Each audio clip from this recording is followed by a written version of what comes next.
Before I begin, make sure to subscribe to the channel so you don't miss the next parts of this story. Now let me tell you how a single text message turned a quiet Friday night into the kind of public disaster my wife never imagined. It started at 12:47 a.m. I remember the exact time because I rarely get messages that late, let alone from my wife, who normally goes to bed before 11. The phone buzzed, and there it was. "I'm with my ex. Come pick me up." No explanation, no context, just that. At first I thought it was a joke. Then I saw the little heart emoji she added at the end, which she never uses with me anymore. And just like that, whatever was left of my calm disappeared.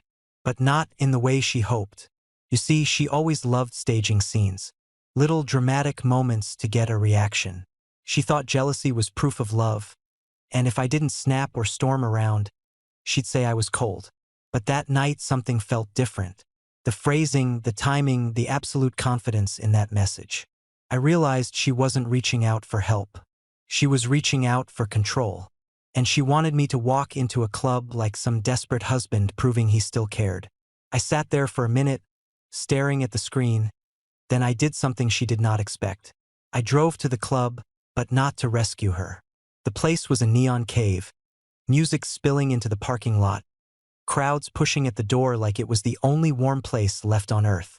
I'd been there once, long before we were married, and I remembered why I never went back. But that night it served a purpose. Because someone else had also shown up. A woman leaning against a silver Toyota, arms crossed, face lit by the glow of her phone. I recognized her instantly. Claire, my wife's lover's ex-girlfriend. I'd met her only once, years ago, at a barbecue. We barely spoke, but I remembered the way she watched my wife, sharp, quiet, measuring. She noticed me before I reached her. "You got the text too?" she asked. Not even hello, just that. I nodded. "He's in there." She gave a humorless smile. "He's always in there. And your wife?" She walked in with him like she was the star of the show. Guess she wanted an audience tonight. I took a slow breath. The pieces clicked together with a kind of painful clarity. My wife wanted to provoke me. He wanted to provoke Claire. And both of them assumed we'd walk in angry and humiliated. Two discarded people acting out the script they wrote for us. But standing next to Claire in the parking lot, under the buzzing street lamp, I felt something shift. I wasn't going to follow that script. "What are you planning to do?" I asked her. She stared at the club entrance, jaw tight, eyes narrowed like someone watching a storm form in the distance. "I haven't decided," she said. "But after tonight." She didn't finish the sentence. She didn't need to. I looked at the line of people at the door, the pulse of the lights, the swirl of voices drifting out like smoke. Inside that building, my wife was laughing with the man she swore she was completely done with. And she wanted me to walk in and see it, feel it, react to it. Instead, I turned back to Claire. "If you want to do something," I said slowly, "I won't stop you." She glanced at me, surprised. Not at my words, but at my tone. Calm. Detached, already past the point of hoping for anything from my wife. "You really don't care?" she asked. That question sat between us for a moment, heavy and honest. "I cared," I said. She didn't. Claire let out a breath, almost a laugh but not quite. "Well," she said, pushing off the car, "in that case, let's walk in together." And that is how the night truly began. Not with jealousy. Not with a fight, but with two people who had been lied to for too long deciding they were done playing the quiet ones. We walked into the club side by side. Not touching, not talking, just moving through the noise like we already knew what we were about to do. The lights hit us immediately. Blue, purple, red, flashing across faces, drinks, glittering outfits. And somewhere in that chaos was my wife. I spotted her near the bar, laughing too loudly, leaning too close to him, pretending not to see the man she texted to pick her up. She wasn't expecting me to walk in with someone else. And she definitely wasn't expecting who would walk in after us. Because a few minutes later, as I leaned against a rail watching the room shift and crowd swell toward the karaoke stage, Claire stepped up to the mic. The whole club turned toward her. But my wife didn't, at least not yet. She was too busy laughing at a joke her ex whispered in her ear. She had no idea what was coming. She had no idea who had just taken the stage. And she had no idea the audience she wanted was finally here. Claire stood there on the stage, one hand on the microphone, the other hanging loosely at her side like she was holding back a storm. The club lights washed over her, shifting from purple to white, making her look calmer than she really was. I saw her chest rise with a slow breath, and for a moment I wondered if she would back out, if the weight of what she was about to do would make her hesitate. But then her eyes found mine across the room, and she nodded almost imperceptibly. That was the moment I knew she wouldn't hold back. Around us the crowd kept talking, laughing, drinking, unaware of the fuse that had just been lit. I watched my wife from across the club. She still hadn't noticed anything. She leaned against her ex, touching his arm like she was claiming a trophy. He whispered something in her ear and she laughed, tilting her head back as if the world belonged to her. I felt nothing. No anger, no jealousy, just a kind of tired clarity. These were two people who thought they were clever, thought they were untouchable, thought they were the main characters in everyone else's story. They never imagined someone would give them a taste of an audience they couldn't control. The DJ lowered the music to announce the next singer, but Claire didn't wait. She stepped closer to the mic and said, in a steady voice that somehow cut through the noise, "Before the song, I need to say something." The room shifted. Conversations paused. The DJ blinked at her like he wasn't sure if he should stop her or not. She continued anyway. "I know someone in this room who's having a very interesting night." Several people in the front turned toward the bar. They didn't know what was coming, but they sensed it had teeth. My wife finally looked up, confused, scanning the stage. It took her a few seconds to register Claire's face, and even longer to understand that the attention in the room was moving toward her. She straightened, still trying to act casual, but her hand slipped slightly on her drink. Her ex noticed and followed her gaze. I saw the tension tighten across his jaw. He knew Claire. He knew what she was capable of. Claire's voice didn't shake. She told people she was at a girls' spa night. A low murmur rolled through the crowd. My wife stiffened. She told her husband she was tired and going to bed early. The murmur grew louder. The DJ stepped back, sensing something real was happening. People turned fully, cutting off their conversations to watch. It was like the whole club leaned toward the stage at once.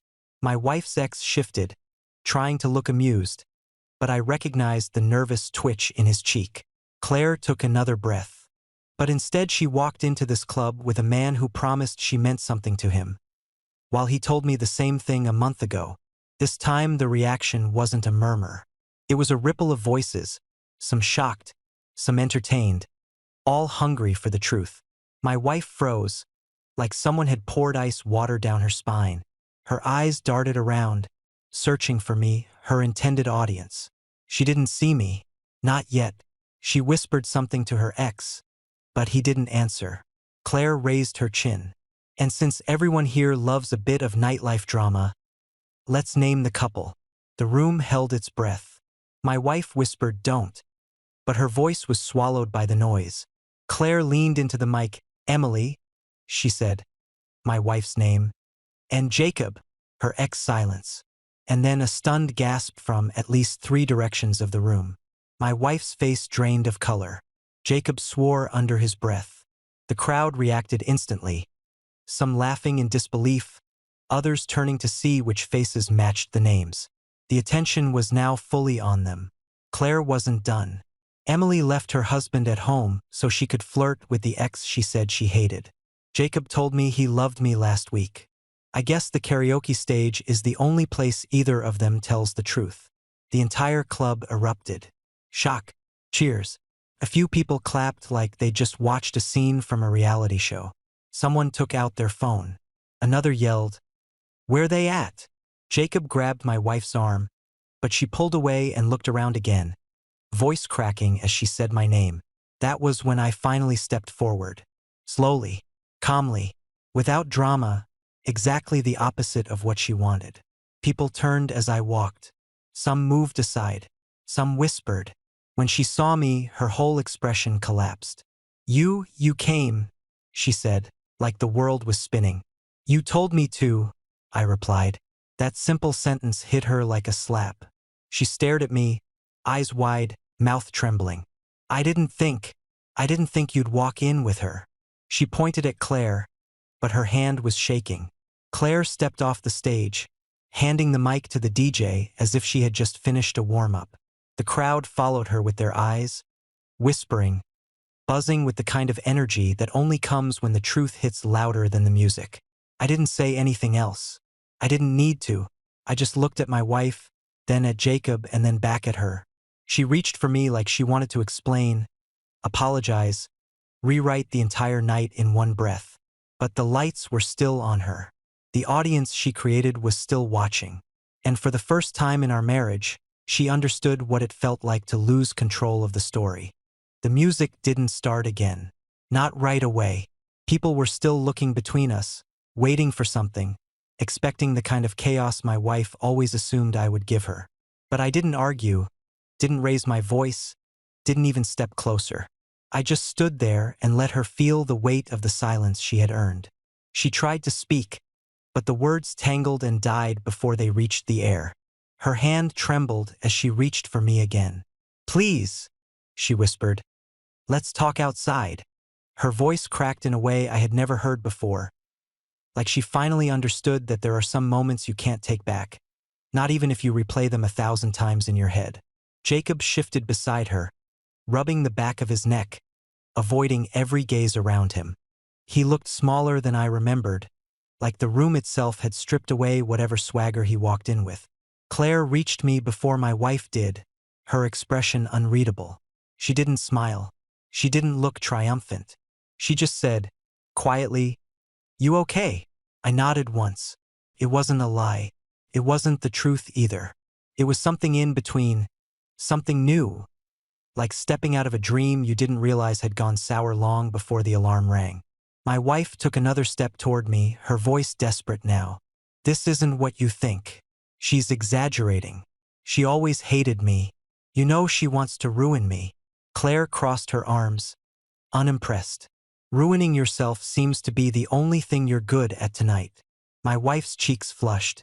She looked around, painfully aware that the crowd was still listening, still whispering, still filming in some cases. Her eyes darted to the stage, to the DJ, to the people she'd smiled at earlier. Every one of them had turned into an audience she never intended to give a show to. "Can we go home?" she asked me. Not softly, not kindly, but sharply, like she was trying to regain control. I finally moved, not toward her but toward the exit. She followed me quickly, heels clicking in panic, pushing through the crowd that parted more for the spectacle than for her dignity. Outside, the cool air hit us like a reset button. But nothing reset. She grabbed my arm. "Why didn't you stop her? Why didn't you defend me?" I turned slowly. "Defend you from the truth?" Her lip quivered, but she swallowed it fast. "It's not like that." "Then what is it like?" I asked calmly. Calmness frightened her more than shouting ever could. She looked toward the door, making sure no one was near us. "He showed up. I didn't plan it. We just talked. It wasn't—" "You sent me a text," I interrupted. "I'm with my ex. Come pick me up." "That wasn't an accident. That wasn't him showing up. That was you wanting me to walk in and see him." She hesitated. I wanted to see if you cared." The sentence landed with a hollow, pathetic thud. "You thought hurting me would prove something to you?" She covered her face for a moment, shaking her head like she was trying to wake herself from a nightmare she created. "I don't know what I was thinking," she whispered. "I just felt lonely. And Jacob, he made me feel seen again. I didn't mean for it to go this far." "It didn't go far," I said. "It went exactly as far as you walked." She winced. Claire and Jacob stepped out of the club then, awkwardly separating once they realized we were still there. He slowed, looking unsure whether to approach or flee. Claire had no such hesitation. She walked over to me. "I'm heading out," she said. "You need anything?" My wife stared at her like she was some kind of intruder in her perfect world. Why are you even here? She snapped. Why do you care what we do? Claire raised an eyebrow. He deserved to know. And frankly, you deserve to be seen. My wife scoffed, but her voice cracked. You humiliated me. No, Claire said. I just stopped protecting you. That line hit harder than anything else that night. Jacob muttered something about getting an Uber and slipped away, but my wife didn't even look at him. She only looked at me, as if every exit had closed except mine. Let's go home, she said again, quieter this time. Please. I shook my head slowly. You wanted an audience. You got one. Now you want privacy. She blinked rapidly, tears forming. I made a mistake. You made several. Silence stretched between us, fragile and heavy. Come home with me, she said again, reaching out as if she could pull me back into the life she had just detonated. I stepped back. I'm not going home with you tonight. She didn't move. Her arms stayed suspended in the air like she was frozen. Then where are you going? Her voice was small, afraid. I looked past her, toward the street, toward the quiet night that waited beyond the neon mess behind us. Somewhere you didn't send me, I said. She broke, shoulders collapsing, hands trembling, her face crumpling into the kind of sob she thought would pull me back. I didn't move. I didn't comfort her. I didn't rescue her from consequences she spent all night building with her own hands. Claire touched my shoulder lightly, just for a second, as if grounding the moment. Then she walked away into the parking lot without looking back. My wife tried again, whispering, pleading, promising things she should have cherished before. But the door had already closed. Not with yelling, not with vengeance, just with the understanding that some betrayals don't end with screaming. They end with quiet distance. I finally turned to leave. She took one small step after me, then stopped, realizing I wasn't going to turn around. The night felt still, peaceful in a strange way. I didn't know exactly where I was going, but I knew it was forward, away from the version of my life she had tried to stage, away from the script she wrote for both of us.